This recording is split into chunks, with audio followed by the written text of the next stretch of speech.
The last episode of the Pax Romana podcast took us to a huge moment in Roman history. For the first time ever, the Roman Empire was sundered into pieces. It was the 3rd century AD. Civil war was rampant. Multiple men had proclaimed themselves emperor in different parts of the Roman Empire. Separatist states had emerged, one in the northwest of the empire. A second semi-separatist state had risen then all the way over in the east, based around the wealthy caravan city of Palmyrene. And this separatist state took control of some of Rome's most wealthy and prosperous provinces. Not only did it seem impossible for the Roman Empire to reunite, but who would even want to do it? This was not a world worth saving. Well, somebody forgot to tell that to Aurelian, a man who rose to power in the center of the Roman Empire and did the unthinkable, reuniting the Roman Empire in the midst of crisis. How did he do it? We'll answer that question on this episode of the Pax Romana podcast.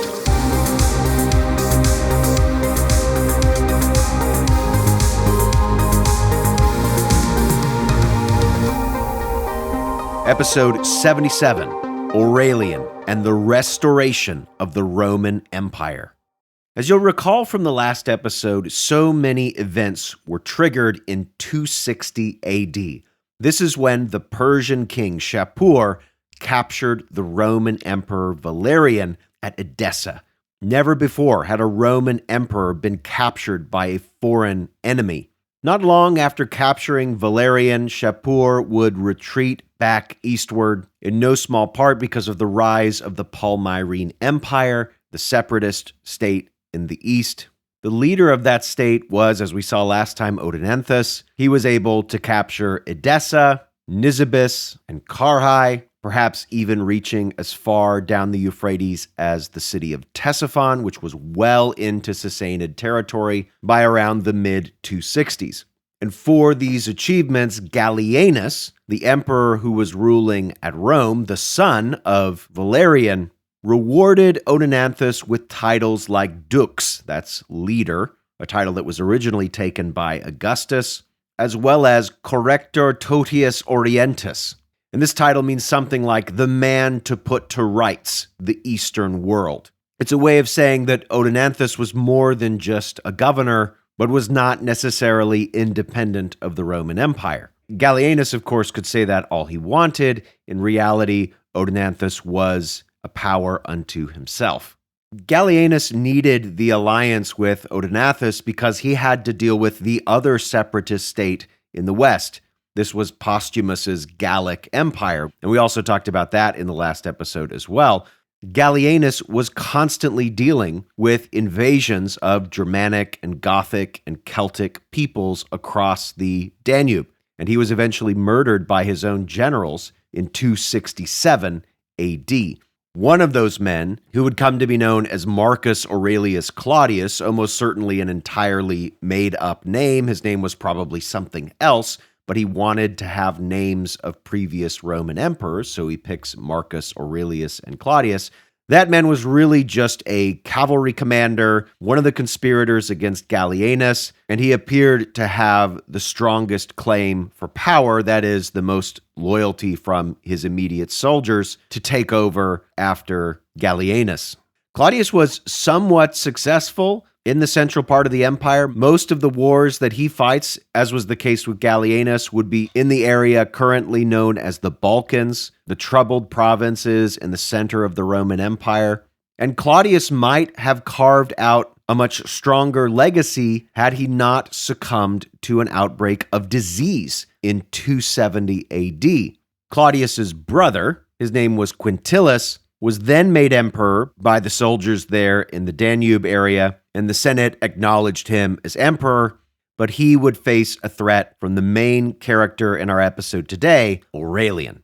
And I'd like to spend a little bit of time introducing this man because he is one of the most important emperors of this period. By 270 AD, Aurelian was already a fairly seasoned man. He was about 55 years old, having been born in Illyricum, a province just to the east of Italy. We don't know much about Aurelian's family. His father may have been a peasant farmer, perhaps even a former slave. A fairly unreliable biography of Aurelian, written a century or so after his life, claims that his mother was a priestess. We do know that Aurelian was a worshiper of the sun god, Sol Invictus, the unconquered sun, a religion which perhaps his mother had trained him in. We don't know. Aurelian joined the military early on in his life, found himself by the reign of Gallienus a cavalry commander, and once Gallienus died, apparently a loyal officer in Claudius's army. But when Claudius died, Aurelian took his opportunity to be made emperor. Remember, this is the 3rd century crisis. All of that pretense of being a senator or a wealthy landowner had partly gone out the window.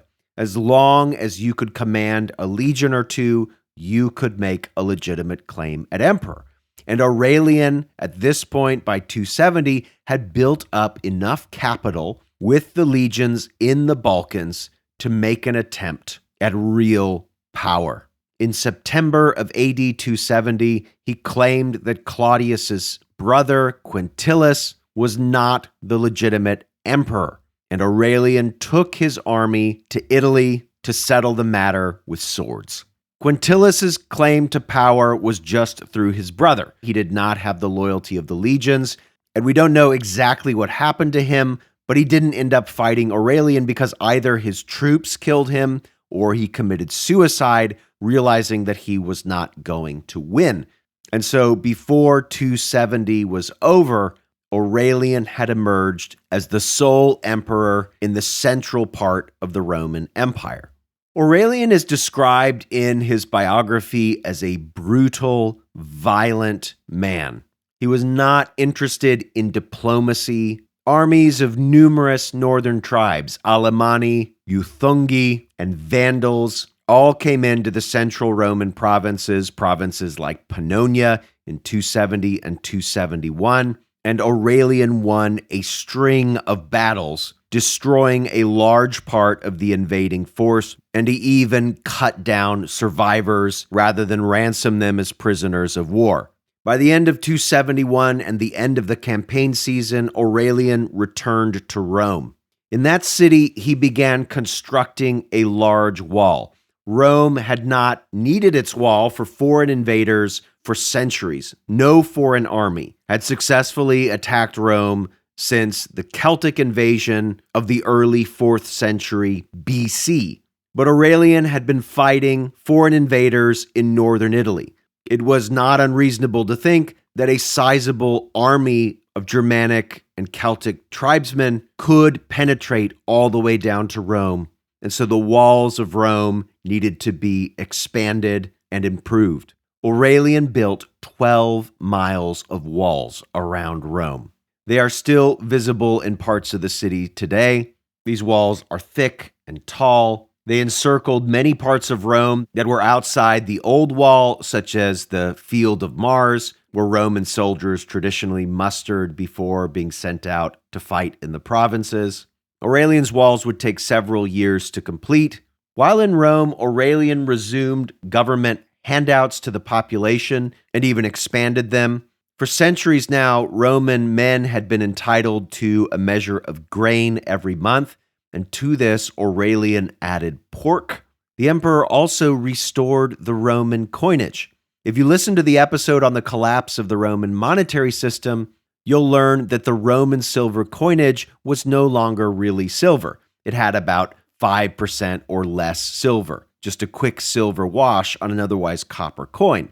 Aurelian was not able to improve the quality of the coins by much, but he put a mark on the coin which openly admitted that the coins were 1 part silver to 20 parts copper, or 5% silver.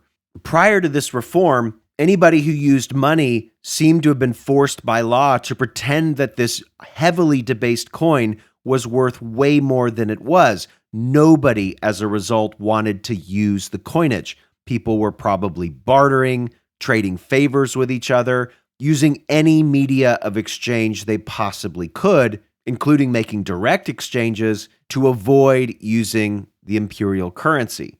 What Aurelian did by acknowledging just how badly the coinage had been debased was giving people permission to value the coinage accurately and to change their prices accordingly. That's exactly what happened. There was a huge burst of inflation right around this time. Prices go up about tenfold. And that, of course, was jarring for the economy, but then it was over. It was a painful economic readjustment, and then people could resume using money again, which was much better than having to barter or use informal means of credit or some other media of exchange.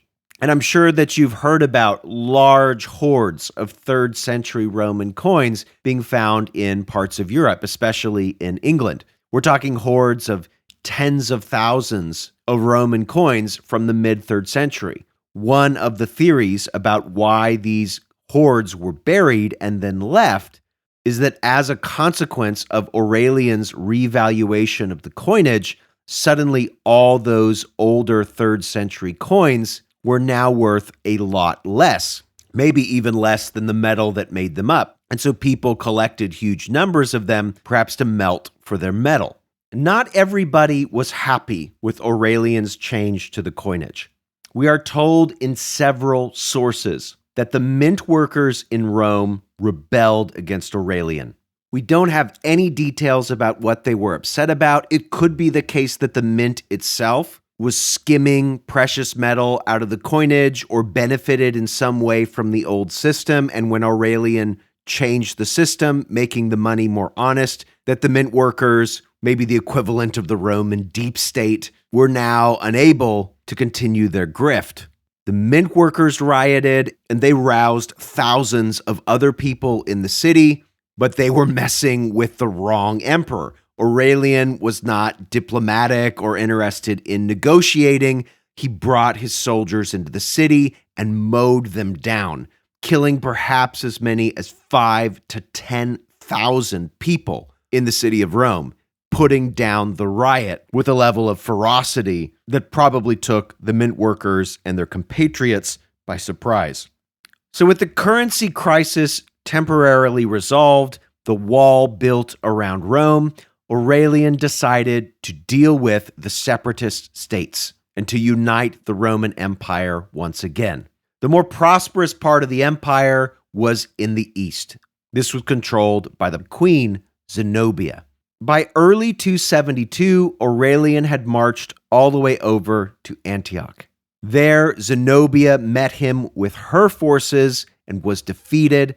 Aurelian was able to enter the city, reclaim it in the name of Rome, and then chase Zenobia south through Syria, catching up with her army at the city of Emesa, which was on the road to Palmyra. Zenobia was able to escape that battle as well, but her army did not. It was utterly destroyed by Aurelian. Aurelian then laid siege to the city of Palmyra, which capitulated, and by the middle of 272, all of the eastern provinces that Zenobia and the Palmyrene Empire had controlled were returned to Aurelian. Zenobia was put on trial, along with anyone in leadership who helped her. Aurelian was merciless with them, having all of them executed apart from Zenobia, who was spared to march in a triumphal parade in Rome as Aurelian's captive. So while she escaped death, she did not escape the humiliation of being brought as a prisoner of war to Rome. As for Palmyra, Aurelian ordered the city destroyed in 273. Aurelian looted the city, taking statues and stones back to Rome to construct a large temple to his chosen god, Sol Invictus, god of the unconquered sun. By mid-273, Aurelian was back in Italy, his Roman wall largely finished, and the remaining business ahead of him was the defeat of the other separatist state, the Gallic Empire in the northwest. At this point, the Gallic Empire was at its weakest, only controlling territory in Great Britain and parts of Gaul. And when Aurelian took several legions into the center of Gaul, the last Gallic emperor, his name was Tetricus, surrendered outright without much of a battle. Aurelian rewarded him by making him a senator and governor of one of the Gallic provinces, and at this point, the Roman world was made whole once again. Either the Roman Senate or Aurelian himself awarded the emperor the title Restitutor Orbis, restorer of the world. Aurelian had knit together an empire that seemed fractured beyond repair. Now, to be fair, he had a lot of help. The Gallic Empire was an unsustainable project almost from the very beginning. There were too many invaders. There was not enough wealth and natural resources in the northwest of the Roman Empire to make it worthwhile as a separatist province. This is something, by the way, that later emperors would learn the hard way. But at this point, it was symbolically important for Aurelian to take it back. The territory that had been controlled by Palmyra was, of course, far more valuable. Egypt was a breadbasket of the Roman Empire, a major grain-producing province. The luxury trade that traveled through Egypt as well as Syria was also valuable for taxing, and the cities of the East were relatively stable, wealthy, well-networked, and so winning control of those cities was also important for Rome's coffers. And while Aurelian wasn't able to spend money like crazy, the fact that he controlled the entire empire now, including its wealthiest provinces, allowed him to build a large temple to Sol Invictus in Rome. Sol Invictus was much like Apollo or other sun gods. He wore a crown radiating with the rays of the sun, driven by a chariot through the sky. He was a variant of the god El-Gabal, who the Roman emperor Elagabalus worshipped, and we talked about his wild reign in episode 69, if you want to check that out. The temple was dedicated on the 25th of December, a day that the Romans would associate with the sun god for years. Aurelian, however, did more than just build a temple to the unconquered sun, Sol Invictus. He made Sol Invictus the chief deity of the Roman Empire. Why did Aurelian do this? Because he believed that he owed such a great victory to such a great god. After all, if Romans' traditional gods were so powerful, they weren't able to keep the Roman Empire from fracturing. Therefore, Aurelian was right to replace Jupiter with Sol Invictus, a god that Aurelian himself had worshipped and who had given Aurelian such stunning victories. Aurelian was, in many ways, at least according to the coinage of Aurelian, Sol Invictus's earthly envoy. By 275, Aurelian was interested in more. He had united the Roman Empire, but the Sassanids in Persia were a looming threat, and Aurelian wanted to expand Roman territory further east. But Aurelian never made it to that war, and the emperor's reputation for brutality caught up with him. Aurelian was prone to execute, exile, and torture any of his officials that displeased him or made errors in any way. And while he was crossing over from Greece to Asia Minor, one of Aurelian's subordinates had made a mistake, and we don't know what it was. Perhaps he delivered the wrong document to somebody or told the emperor a lie, but this official was so worried about Aurelian's severe punishment that he decided to create a fake list of enemies that Aurelian was planning to execute. And these were all upper-level officers in Aurelian's administration, including officers in the Praetorian Guard. When those men heard that their name was on a list, they conspired together and murdered Aurelian in cold blood before he could step over into Asia Minor. And the man who had restored the Roman Empire through brutality and sheer force found himself a victim of his own reputation for hostility.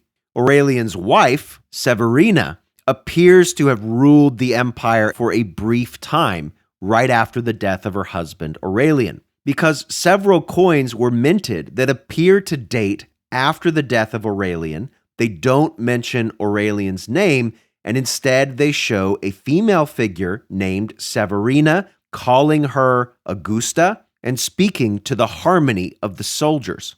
We don't know what happened to Severina, whether she died, was executed, or whether she truly ruled as an empress in her own right. If so, she would have been the very first and the last. Her fate, unfortunately, is unknown. And as for the Roman Empire, it would be left to another man to build off what Aurelian began and pull the empire out of its melees. That man's name was Diocletian, and we will talk about him eventually on this podcast. But what I'm going to do for the next several episodes is pivot to questions and answers. Listeners have sent in questions over the last year or two of the podcast, and I'm finally going to get to them. And if you have a question for me, feel free to reach out. You can also leave comments on the podcast, which I read, asking any questions that you have. So these next few episodes should be a lot of fun. I'm looking forward to it. Enjoy the questions and answers, beginning with the next episode of the Pax Romana podcast. Thanks for listening to the Pax Romana podcast. For more information, including a list of primary sources and further reading, check the show notes. Music by Red Productions and Exocor. Follow Professor Colin Elliott on X at ProfCPE or email colin@paxromanapodcast.com. Listen to more episodes on Spotify, Apple Podcasts, or just about anywhere podcasts are available. Stay tuned for the next episode of the Pax Romana podcast.